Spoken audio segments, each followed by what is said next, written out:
écoutez Alger Chaîne 3, le journal. Dans l'actualité, l'adoption du statut de la magistrature en Conseil des ministres. La Réunion a également approuvé la localisation de 3 nouvelles stations de dessalement d'eau de mer à Chlef, Mostaganem et Tlemcen.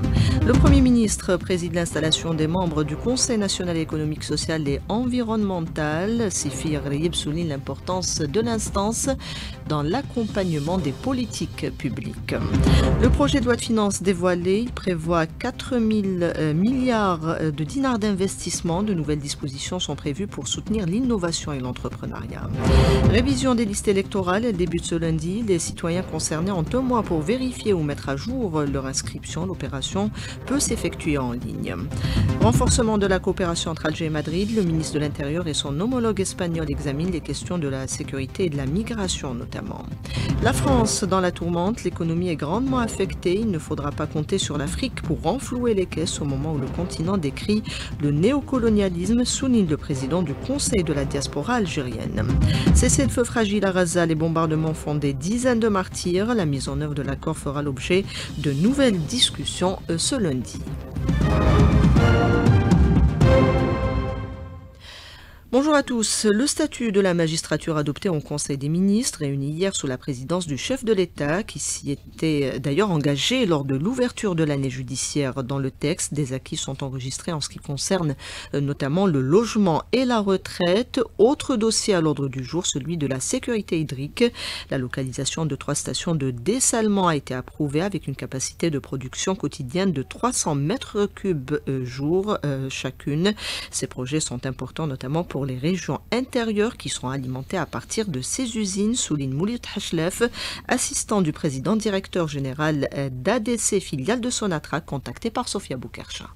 Ces stations, ils auront 2 spécificités. La première, c'est qu'elles seront destinées aux régions intérieures du pays. On ira jusqu'à 150 à 250 kilomètres à l'intérieur du pays. Le deuxième point qui va caractériser ces projets, c'est que nous allons intégrer un mix énergétique. Nous allons intégrer l'énergie solaire dans ce programme. Ces décisions, aujourd'hui, constituent une concrétisation tangible de la volonté ferme de l'État algérien de bâtir une sécurité hydrique durable. Nous parlons aujourd'hui, quand on terminera le programme complémentaire numéro 2, d'une production qui dépassera les 5,6 millions de mètres cubes jour, qui est énorme, ce qui va assurer à hauteur de 60% des besoins de la population en eau potable. Se poursuit avec la réunion du Conseil des ministres qui, je le disais, a approuvé la localisation de 3 stations de dessalement d'eau de mer à Chlef, Mostaganem et Tlemcen. Le travail a déjà commencé sur le terrain pour la réalisation de ces usines de dessalement. C'est le cas à Tlemcen, nous dit notre correspondante Amina Bedjaoui. L'or bleu de demain se prépare aujourd'hui à Ain Ajroud. La wilaya de Tlemcen franchit une étape décisive dans son projet stratégique de station de dessalement d'eau de mer. La semaine passée, la commission de wilaya chargée de sélectionner le site d'implantation s'est rendue à Ain Ajroud, commune de Marsa Ben Mhidi, pour une visite d'inspection des terrains proposés. Cette future station, d'une capacité de production de 300 000 mètres cubes par jour, sera érigée sur une superficie de 15 hectares. Elle aura pour mission d'alimenter en eau potable les wilayas de Tlemcen, Sidi Bel Abbas et Saïda. La commission, accompagnée des services de la commune et des représentants des différents secteurs concernés, a procédé à l'examen minutieux des sites en tenant compte des critères géographiques et de la faisabilité technique du projet. Cette infrastructure vitale vise à réduire la pression sur les ressources hydriques traditionnelles, particulièrement durant la saison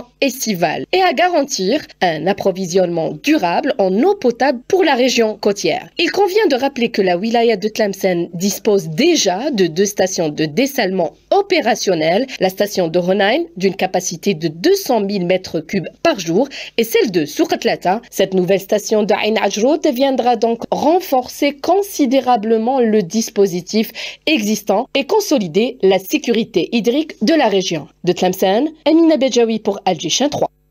Les préparatifs de la conférence des startups africaines également abordés au Conseil des ministres. Le président de la République appelle à créer les meilleures conditions pour faire de cet événement un tremplin pour les jeunes entrepreneurs africains. Karim Brouri, membre du comité national de labellisation des startups et des incubateurs et projets innovants au ministère des startups, il en parle à Nabila Houssine.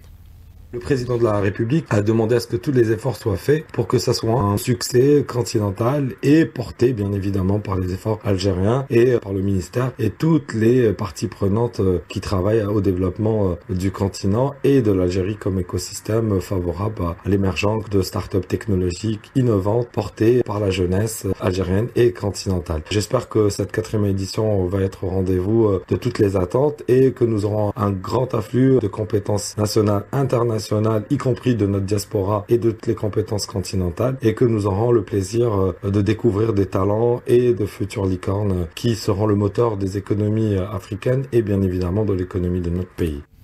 Ceci pour le dossier consacré au Conseil des ministres. L'intérêt du président de la République à mettre en œuvre une réelle dynamique économique mis en avant ce matin lors de la cérémonie d'installation des membres du Conseil national économique, social et environnemental, cérémonie présidée par le Premier ministre qui a souligné le rôle de l'instance dans l'accompagnement des politiques publiques. Le compte-rendu de Rimbo Kadoum. Le Premier ministre Sefir Riyeb a souligné le rôle important du CNESE dans la consolidation du tissu économique national. Cette instance qualifiée de force de proposition aura pour mission d'accompagner le gouvernement dans l'élaboration de la stratégie pour l'édification d'une économie durable. Le Premier ministre a réaffirmé la volonté de l'État de maintenir et de renforcer son caractère social, rappelant qu'un développement économique durable ne saurait se concevoir sans justice sociale. Il a également mis en avant les grands chantiers en cours, dont le programme des 2 millions de logements, véritable illustration de la politique sociale menée par le gouvernement. L'ambition est claire, bâtir une Algérie forte, juste et prospère, où chaque citoyen trouve sa place dans la dynamique nationale. Le projet de loi de finances 2026 en débat ce matin au Forum de la radio nationale. Le texte met l'accent sur le renforcement du pouvoir d'achat, l'investissement et l'innovation. Sophia Boukercha. Pour 2026, le projet de loi de finances mise sur le soutien au pouvoir d'achat, la relance économique avec plusieurs incitations, dont des exonérations fiscales en faveur de l'innovation et de l'entrepreneuriat. Fethi Bouamra, sous-directeur de la préparation des lois de finances au niveau de la Direction générale des impôts. Nous pouvons citer la prolongation des exonérations fiscales accordées à certains produits de première nécessité tels le café, les viandes rouges, les viandes blanches produites localement, l'huile de soja. Aussi, il y a certaines mesures qui visent l'encouragement de l'investissement et de l'entrepreneuriat et de l'innovation. On peut citer certains avantages fiscaux accordés pour les filiales créées par les EPST, donc les startups, les incubateurs. Il y a certaines prolongations d'exonérations fiscale au profit de ces entreprises. Pour les sociétés, c'est une obligation dont le chiffre d'affaires dépasse les 2 milliards de dinars à consacrer un taux de 1% de la masse salariale pour accueillir des étudiants pour faire des stages. 4 000 milliards de dinars sont consacrés à l'investissement, soit une hausse de plus de 27% par rapport à l'an dernier. Bouram Hamidni, chargé de la synthèse budgétaire au niveau de la Direction générale du budget. Par rapport à l'investissement, une enveloppe globale de plus de 4 000 milliards de dinars a été allouée cette année avec une augmentation de plus de 27% par rapport à l'année passée. Consacrée à l'encouragement de l'investissement et aux grands projets, notamment du secteur des travaux publics, l'hydraulique, l'habitat. Avec des dépenses budgétaires estimées à près de 18 000 milliards de dinars, le projet de loi de finances 2026 confirme la volonté de l'État de soutenir la croissance et de consolider les fondations de l'économie nationale tout en préservant l'équilibre budgétaire. Coopération algéro-espagnole, une rencontre réunie aujourd'hui à Alger. Le ministre de l'Intérieur et son homologue Fernando Grande Marlaska est consacré à l'examen de plusieurs dossiers d'intérêt commun, notamment la sécurité et la protection civile, la sécurité routière, la gestion des catastrophes et autres. La coopération bilatérale est sur une bonne dynamique, a souligné Saïd Sayoud. Ses propos sont recueillis par Wassila Ben Hamed. Le rythme soutenu des visites officielles effectuées par les responsables des deux ministères reflète la dynamique et la profondeur de la coopération bilatérale dans un contexte régional et international marqué par des défis sécuritaires liés à la lutte contre le terrorisme, la cybersécurité, le trafic de stupéfiants et la migration illégale. Notre rencontre constitue une nouvelle occasion pour échanger des points de vue sur ces menaces majeures qui exigent de nous d'unir nos efforts et d'agir de manière concertée afin de trouver des solutions durables, conformément aux visions éclairées et aux orientations des hautes autorités de nos deux pays. La lutte contre l'immigration clandestine en ligne de mire, les efforts de l'Algérie en la matière ont été salués par le ministre espagnol de l'Intérieur. Nous sommes devant un défi commun qui est la pression qu'exerce l'immigration clandestine sur les routes qui passent par la Méditerranée. Comme vous le savez, l'Espagne connaît une grande pression par les pays ainsi que les pays de transit, comme est le cas de l'Algérie. Donc nous travaillons ensemble avec tous les moyens et tout en respectant les droits fondamentaux, comme Monsieur le ministre l'a mentionné. Nous le remercions pour cela. La crise en France n'est pas uniquement politique. L'économie va mal et l'issue n'est pas encore claire. Elle est même confuse. Le président du Conseil mondial de la diaspora algérienne, Karim Zeribi, en parlait ce matin sur nos ondes dans l'invité du jour. Il répondait à Nsrine Dahmoun.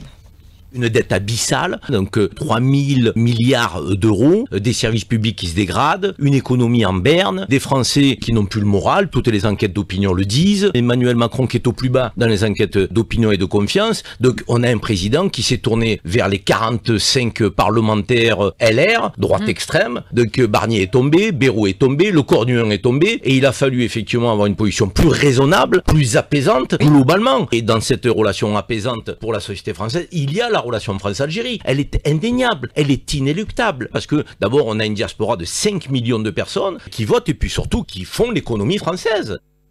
Les relations de la France ne sont pas au beau fixe avec les anciennes colonies en Afrique, notamment. Les pays du continent ne veulent plus des politiques néo-coloniales. Karim Zeribi en parle à Nsrine Dahmoun. Cette arrogance française, aujourd'hui, fait que la France, elle est chassée de tous les pays du continent africain. Cette volonté du continent africain, on l'a vu avec l'IATF, début septembre en Algérie, devenir indépendant et de se décoloniser aussi économiquement et culturellement, et pas simplement politiquement. Cette volonté africaine, elle est dans la droite ligne de ce que l'Algérie impulse sur ce continent. Et je pense que si l'Afrique suit l'Algérie, leader en la matière, avec une posture qui consiste à développer son économie, à faire du Made in Africa, comme on veut faire aujourd'hui du Made in Algeria, à faire en sorte qu'on soit moins dépendant des autres continents, qu'on puisse avoir une zone de libre-échange entre pays du continent africain. L'Algérie a depuis longtemps, depuis son indépendance, tourné la page et indiqué effectivement qu'elle voulait avoir une économie multipolaire, travailler avec l'ensemble des puissances de ce monde et pas avoir de relations d'exclusivité avec la France. L'enlisement du Mali est inquiétant. La crise sécuritaire prend de l'ampleur. 2 journalistes de l'ORT, un média officiel, ont été enlevés par le groupe terroriste affilié à Al-Qaïda près de Kona, dans la région de Mopti. À la crise sécuritaire et politique s'ajoute une crise socio-économique. Le groupe terroriste GNIM contrôle désormais les axes principaux des routes. Il attaque les camions-citernes transportant le carburant, provoquant une crise énergétique également. Une crise sans précédent. L'analyste Étienne Fabaka Sissoko nous en dit plus. Il est contacté par Rabia Slimani. Une asphyxie économique du pays. 3 points d'entrée du carburant sur la route de Caille qui est approvisionnée par le Sénégal, sur la route de Sikasso qui est approvisionnée du côté de la Côte d'Ivoire et du côté de la Guinée. Ce sont ces 3 axes-là qui ont été mis sous embargo. Quand un convoi, par exemple, de 200-300 citernes prennent la route, c'est les 1/3 finalement qui arrivent à destination parce que les attaques se font de plus en plus récurrentes. La pénurie actuelle d'hydrocarbures dans le pays. la forte réduction de la fourniture en électricité, aujourd'hui les populations n'ont pas plus de 3 heures voire 4 heures d'électricité maximum par jour. L'activité de la junte depuis 2020 jusqu'à maintenant s'est accompagnée d'une forte propagande, des mensonges à répétition. Nous avons chassé tous les partenaires stratégiques du Mali et nous avons créé des problèmes avec ceux qui traditionnellement aux côtés du Mali, je pense à l'Algérie, et les militaires qui ont compris aujourd'hui que se battre ne signifie plus défendre la République, mais défendre une junte au pouvoir, refusent finalement d'aller au front et de se battre. Génocide d'Araza, l'envoyé spécial américain Steve Witkoff est le conseiller principal de la Maison-Blanche attendu en Israël, où ils sont déjà à Israël depuis ce matin pour tenter de préserver le fragile cessez-le-feu et discuter de l'application de la deuxième phase du plan Trump pour l'arrêt du génocide. Ce matin encore, l'armée d'occupation a tiré sur des civils à l'est de Raza, dans la région de Shuja'iyya. Il y a eu 2 martyrs alors que la journée d'hier a été la plus sanglante avec près d'une 50aine de martyrs. Le point depuis Razaville avec le journaliste Rami Aboujamous. Je dirais que la guerre a repris, plusieurs frappes. Khan Younis était très intense. À Jabalia aussi, à Rafah. Le Hamas, il nie toute action contre l'armée. Un chaos naissant, non, on n'est pas dans un chaos. C'est pas 2006. Donc, pas du tout, on n'est pas arrivé à ce point. Propos recueillis par Rabea Slimani. Coup d'envoi aujourd'hui de l'opération de révision des listes électorales, une opération périodique. Il est possible également d'effectuer la démarche en ligne. On écoute le président par intérim de l'autorité nationale indépendante des élections, Karim Khelfen, au micro de Sofia Boukercha. Nous avons choisi cette période du 20 octobre jusqu'au 18 novembre. C'est pour permettre aux citoyens de s'inscrire sur les listes électorales, toutes catégories confondues. Ceux qui s'inscrivent pour la première fois ayant atteint 18 ans au 31 décembre 2025 et ceux qui auraient changé leur lieu de résidence ou ceux qui présentent des erreurs matérielles dans leurs données personnelles, le nom, le prénom, la date de naissance, le lieu de résidence ou toute autre mention qui figure dans le registre des inscrits sur la liste électorale. Un lien est mis à la disposition des citoyens, c'est service.ina-de6élections.dz. Ça facilite énormément la tâche aussi bien aux citoyens mais aussi à l'ANI.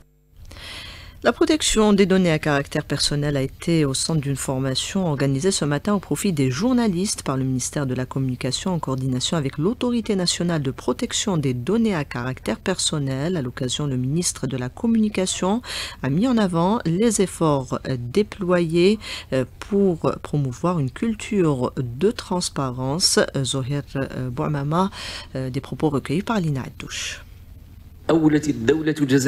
L'État algérien accorde une grande importance à la protection des données à caractère personnel à travers le développement du cadre législatif, notamment la loi 1807, modifiée et complétée par la loi 2511 relative à la protection des données physiques dans le traitement des données à caractère personnel, ainsi que par le renforcement des actions de sensibilisation dans ce domaine. Grâce aux efforts déployés par les institutions de l'État, des avancées significatives ont été réalisés pour ancrer une véritable culture de protection des données et garantir leur utilisation dans un cadre de transparence et de responsabilité.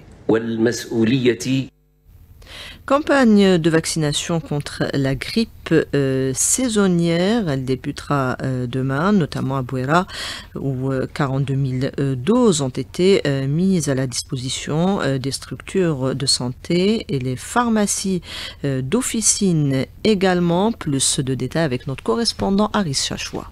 La campagne nationale de vaccination contre la grippe saisonnière débute ce 20 octobre et se poursuivra jusqu'au 31 mars.